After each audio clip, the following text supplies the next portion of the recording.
जय हिंद विधि मित्रों। आज हम इस तथ्य को जानने और समझने का प्रयास करते हैं कि क्या है भारतीय दंड संहिता। भारतीय दंड संहिता अर्थात इंडियन पिनल कोड यानी आईपीसी, यह भारत में रहने वाले किसी भी नागरिक द्वारा किए गए अपराधों की परिभाषा और उनके दंड का प्रावधान करती है। आईपीसी में 23 अध्याय हैं, जिनमें कुल 511 धाराएं हैं। सबसे महत्वपूर्ण तथ्य यह है कि आईपीसी भारतीय सेना पर लागू नहीं होती।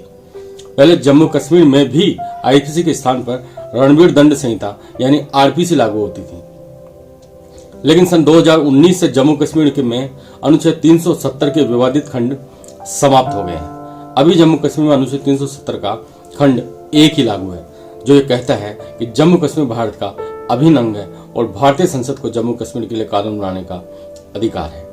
भारतीय दंड संहिता अंग्रेजों ने बनाई थी। भारतीय दंड संहिता ब्रिटिश काल में सन 1862 में 1 जनवरी को लागू हुई थी। इसके बाद समय समय पर इसमें संशोधन होते रहे। विशेषकर भारत के स्वतंत्र होने के बाद इसमें बड़ा परिवर्तन किया गया। पाकिस्तान और बांग्लादेश ने भी भारतीय दंड संहिता को अपनाया और लगभग इसी स्वरूप में यह विधान उस समय की ब्रिटिश सत्ता के अधीन आने वाले बर्मा, श्रीलंका, मलेशिया, सिंगापुर और ब्रुनेई आदि देशों में भी लागू कर दिया गया था। भारतीय दंड संहिता का प्रारूप सर्वप्रथम विधि आयोग द्वारा तैयार किया गया था, जिसकी अध्यक्षता थॉमस बम्बिंगटन मैकाले ने की थी। इसे 1834 में तैयार किया गया था और वर्ष 1835 में भारत के गवर्नर जनरल की परिषद में इसे प्रस्तुत किया गया था। डॉक्टर नीलकंठ रामकृष्ण माधव मेनन को भारतीय आधुनिक कानून शिक्षा का जनक कहा जाता है। आईपीसी हमारे देश में 1 जनवरी 1862 में लागू हुई थी। आईपीसी ब्रिटिश कालीन भारत के पहले कानून आयोग की सिफारिश पर 1860 में अस्तित्व में आई और इसके बाद इसे भारतीय दंड संहिता के तौर पर 1862 में लागू किया गया। वर्तमान दंड संहिता को हम सभी भारतीय दंड संहिता 1860 के नाम से जानते हैं।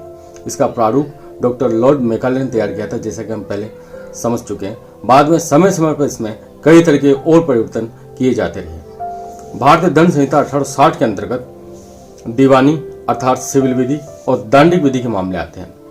आईपीसी अपराध की परिभाषा करती है और दंड के प्रावधानों की जानकारी भी देती है। इसका उद्देश्य संपूर्ण भारत में एक समान प्रकार की दंड प्रक्रिया संहिता लागू करना है, जिससे अलग अलग क्षेत्रीय एवं स्थानीय कानूनों की जगह पूरे देश में एक समान कानून हो और एक समान विधान हो।